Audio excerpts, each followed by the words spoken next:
Ayos Mustang? Welcome to This Explainer. Today, we're going on a seriously fascinating journey, connecting the dots between ancient history and modern geography. I mean, have you ever actually stopped to wonder how stuff that happened literally thousands of years ago is still actively shaping the maps we look at? And even the national identities we hold today? It's pretty wild. So what connects an invincible ancient king, a guy who walked the earth millennia ago, to the modern map of Pakistan? Well, buckle up, because today we're going to trace this spectacular journey that takes us straight from the dust of ancient battlefields right into some brilliant, mind-bending modern geographic trivia. Part 1. The Invincible Ancient King. Okay, let's dive into this. We're starting with a ruler of such staggering power. It's said he could have easily conquered the entire known world if he just, kept marching forward. Enemies trembled at his name. And honestly, they really did. We're talking about a military force so massive and a king so totally unyielding that rival kingdoms would literally shake with sheer terror just hearing whispers of his approach. His army was absolutely invincible. They were just steamrolling through any resistance like it was nothing. So, the crucial point is this staggering number, 50 lakh square kilometers. That is 50 lakh square kilometers of territory. To put that into perspective, that immense expanse made his empire one of the absolute largest, most dominant forces of its entire era.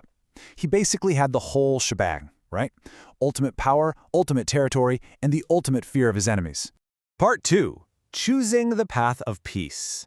Now, what's really interesting here is that right after reaching the absolute pinnacle of military dominance, this king executed what is probably the most shocking pivot of his entire life. Think about the contrast here. Before and during his fiercest war, he's wielding this immense power, leading an invincible army to a supreme military victory. But then, after actually experiencing the brutal, horrific reality of that ultimate battle, he makes the astonishing decision to just completely drop his sword. He completely turns his back on warfare and fully embraces the path of peace. It's like a conqueror of the world suddenly deciding, you know what? Peace is the actual victory. Part 3. Symbols of Modern India. Because of that incredible journey, going from a terrifying conqueror to this visionary champion of peace, the world rightly adds the title Mahan, or the Great, right before his name. The king we're talking about, of course, is Chakravarti Samrat Ashoka. And this brilliantly illustrates how his ancient legacy literally forms the core identity of modern India today. I mean, we still honor our bravest heroes with the highest peacetime military decoration named directly after him, the Ashoka Chakra.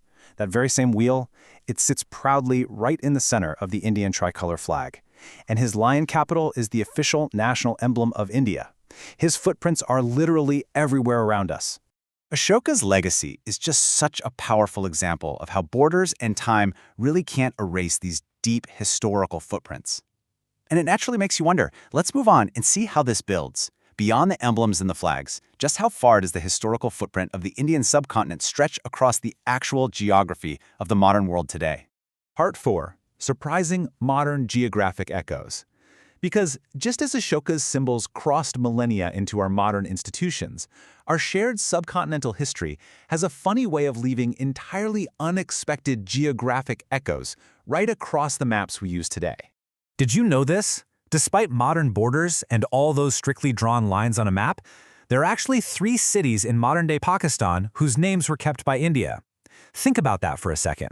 This shared history is so deeply intertwined that it echoes right through to be actual names of cities located in a completely different modern nation.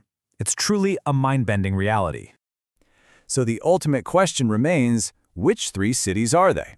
Well, I'm actually going to leave you with that mystery today. I challenge you to pull up a map, do a little digging yourself, and see what you can find. Who knows what other hidden connections you might stumble upon when you start looking closely? Think about how those echoes of the past are still actively shaping the geography of our present.